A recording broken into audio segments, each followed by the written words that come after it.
हमारे चैनल को सब्सक्राइब करिए, लाइक करिए और कमेंट करिए और कमेंट बॉक्स पर अपने सुझाव भी हमको ज़रूर भेजिए।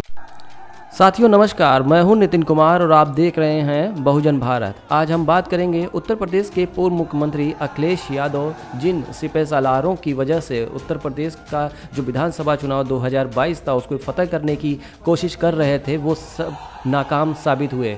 उसका कारण भी है कि जिस तरीके के ये अखिलेश के नवरत्न, अखिलेश के नगीने काम कर रहे थे ज़मीनी स्तर पे, वो अखिलेश को भनक ही तक नहीं थी, जिसकी वजह से आज ये दिन देखना पड़ा कि आज बहुमत छोड़िए सीटें बचाना बड़ी मुश्किल हो गई थी। पूर्वांचल में अगर बात करी जाए तो राजभर को अगर हटा दिया जाए तो अखिलेश यादव मुंह की खाते। राजभर, ओम प्रकाश राजभर ने पूर्वांचल में इनको सेव किया, जिसकी वजह से समाजवादी पार्टी एक सम्मानजनक स्कोर उसमें खड़ा कर पाई हैं कि किस तरीके से समाजवादी पार्टी के राष्ट्रीय अध्यक्ष के नवरत्न यानी नगीनों के बारे में। चलिए अब बात करते हैं अखिलेश यादव के खास नवरत्नों से। आखिर इन्हीं की वजह से 2022 अखिलेश यादव किस तरीके से हारे हैं और किस तरीके से उनको गुमराह किया जाता था, किस तरीके से वो सारी पहलुओं पर हम आपको बताएंगे कि सब कुछ ठीक है।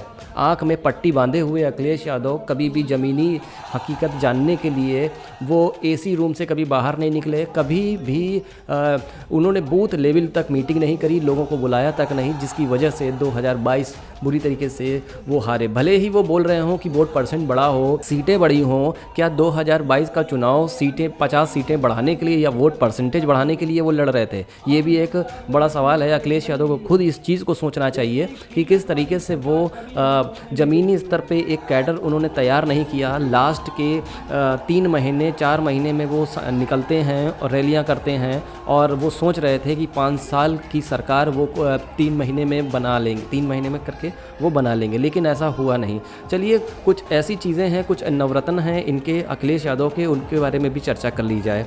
तो एक हैं अभिषेक मिश्रा, जो लखनऊ से उन्होंने चुनाव भी लड़ा लेकिन हार गए। ये अच्छे नवरत्नों में इनकी गिनती होती है और नगीनों में भी आते हैं ये। खास सलाह देने के लिए अभिषेक मिश्रा ब्राह्मण समाज से हैं और हमेशा कमंडल की बात ये करते हैं। फरसावादी जो राजनीति है उसमें अखिलेश यादव को अक्सर ये उलझाते भी हैं और परशुराम की मूर्ति बनाने के लिए भी ये अभिषेक मिश्रा अक्सर अखिलेश यादव को प्रेरित भी करते हैं। इसके बाद प्रदेश अध्यक्ष समाजवादी पार्टी के नरेश उत्तम पटेल को भी लाया जाएगा। दूसरे नंबर पर ये नवरत्नों में एक माने जाते हैं, क्योंकि 2017 में प्रदेश अध्यक्ष बनाए गए, 2017 का विधानसभा चुनाव हारे, 2019 का लोकसभा चुनाव इन्हीं की अगुवाई में हारे, फिर इसके बाद उपचुनाव भी हारे। 2022 का भी आपने विधानसभा चुनाव देखा, वो भी नरेश उत्तम पटेल की अगुवाई में थी और ये चुनाव हारे। नरेश उत्तम पटेल बूथ लेवल तक इन्होंने कोई ना पकड़ है और अपने ही लोगों को जिलाध्यक्षों के तौर पर भर्ती कराया, जिसके परिणाम ये हुआ जितने जिलाध्यक्ष थे उन सभी ने माल कमाया, मलाई काटी, और जिसकी वजह से समाजवादी पार्टी हार का सामना करना पड़ा। फिर इसके बाद कुछ ठाकुर बिरादरी के भी लोग आते हैं और जैसे अनुराग भदौरिया हो गए और आनंद भदौरिया हो गए, ये सारे एक फ्रेम में अखिलेश यादव के सेट रहते हैं और ये ही सलाह मशवरा करने के बाद अखिलेश यादव कुछ आगे बढ़ते हैं।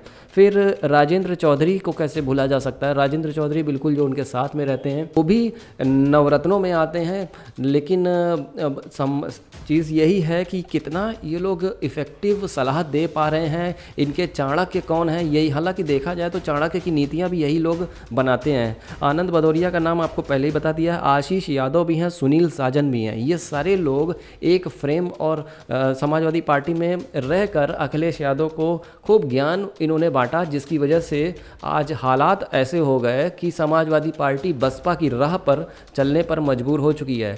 अखिलेश यादव अगर मंडल की बात कर रहे हैं तो कहीं ना कहीं कमंडल की भी बात बीच में डाल दी जाती है। कभी परशुराम की मूर्ति का स्थापना की बात करी जाती है तो कभी विमोचन के लिए, पुस्तक विमोचन के लिए ब्राह्मण जैसे कुमार विश्वास जैसे लोगों, ब्राह्मण लोगों को मंच पे बुलाकर का विमोचन कराने की बात होती है वहाँ पे। तो एक ये भी चीज़ है कि लोगों पे एक भ्रम रहता है कि अखिलेश यादव किस समाज की बात कर रहे हैं और किस विचारधारा की बात हो रही है। समाजवादी पार्टी बहुजन विचारधारा पर आधारित बनी थी, बहुजन समाज पर आधार पे बनी थी। जिस तरीके से मायावती ने पिछले 10 सालों में बसपा को ख़त्म करने में कोई कसर नहीं छोड़ी, उसी तरीके से समाजवादी पार्टी भी पिछले 5 सालों में करते ये चीज़ स्थिति आ गई है। समाजवादी पार्टी की भी वही स्थिति होने वाली है जो बसपा की हुई है, यानी अपने मिशन से भूलकर वो दूसरे मिशन की ओर लग गई है। और जिसका परिणाम ये हुआ कि उत्तर प्रदेश का जो चुनाव है वो ये हारे हैं।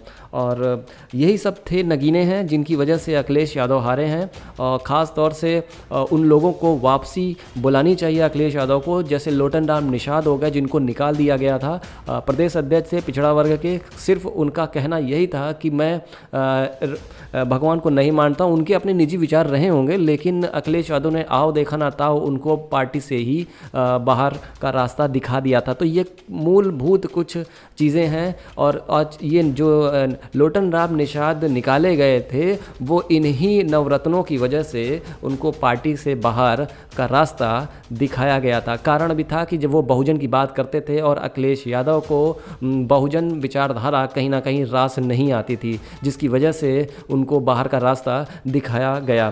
तो यही कारण है कि इनके नवरत्न जो हैं, जो फीड देते हैं, जो मशीन भरते हैं, जिसकी वजह से अखिलेश यादव की आंखों में जो पट्टी बंधी हुई है वो शायद उतर नहीं रही है, जिसका कारण यही हुआ कि 2022 ये हारे। अब 2024 का लोकसभा चुनाव है, क्या परिवर्तन करते हैं, अपनी जो पार्टी है उसमें किस तरीके से सुधार करते हैं, प्रदेश अध्यक्ष और जिला अध्यक्षों की क्या उन पर गाज गिरती है या नहीं गिरती। अगर नहीं गिरेगी तो हालात फिर बद से बदतर होंगे 2024 के लिए। के बाद क्या स्थिति होगी आप खुद समझ सकते हैं। तो ये था खास प्रोग्राम। नमस्कार।